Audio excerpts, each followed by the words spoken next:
Hello, my name is Haley Randall from the Teen Times. I am here today with famous psychologist Edmund Freud, the great-grandson of Sigmund Freud, known as the father of psychology. Hello. So, I hear that you're a behaviorist. Can you explain what that is? A behaviorist is a psychologist that emphasizes scientific and objective methods. What is the difference between a psychologist and a psychiatrist? A psychiatrist can prescribe medicine while a psychologist cannot. Oh, I see. So can you explain what makes up personalities? There are many theories on it, but I believe that it is a combination of biological, social, and environmental factors.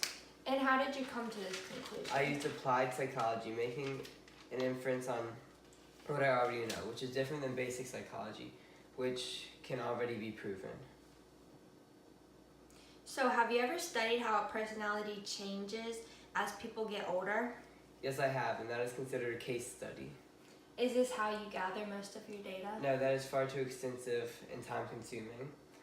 A better way to do it is to use a survey, which is a better way of gathering data and conducting an experiment. You must use a control, something that stays the same throughout the experiment, so you do not get a confirmation bias.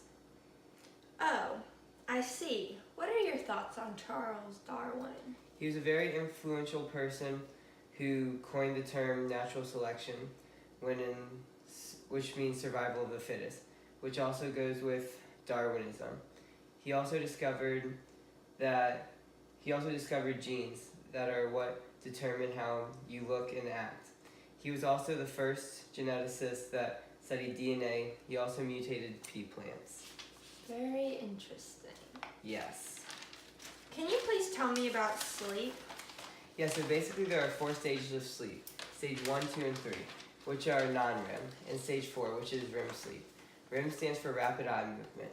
You go through these stages in waves every 90 minutes, and at REM sleep is when you have dreams. This is also when you can have lucid dreams. That is when you can control your dreams.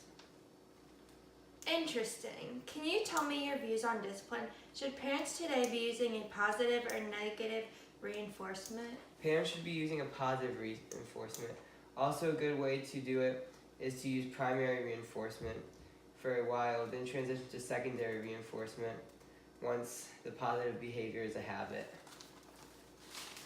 Interesting. Can you tell me about Yes, memory? memories are stored in the cerebellum. There are different types of memories, such as flashbulb memories, which are vivid memories that just pop up. Also, an important part of memory is recall. This is the ability to pull memories from your brain. With some old memories, it is hard to recall them, and that once they are recalled, you must reconstruct them. And there are also 2 types of memories, long-term and short-term. If you have head trauma, you can get amnesia, which makes it hard for you to recall memories. Also, some people try to repress bad memories, so some people alter their memories to go along with a schema. Interesting. Can you tell me about some of your favorite patients? Yes, I had one named Elijah, who was narcissistic. He pretty much thought the whole world revolved around him. He had a huge ego, and his dad Tom was schizophrenic, and he abused drugs. Tom was always paranoid someone was watching him, and he always had a phobia of spiders. And Tom's sister had severe depression. I eventually had to refer her to a psychiatrist who could give her some of the proper medication. But it was hard to get her to take the medicine because she was in denial of her disease. And Tom's mom did substance abuse, which sometimes gave her psychosis, and she would go crazy, and it would be hard to calm her down. Wow, that was a messed up family. Yes, it was. Well, that's all the time I have for you today. Thank you so much for all of your time and amazing stories, Mr. Freud. Thank you for having me.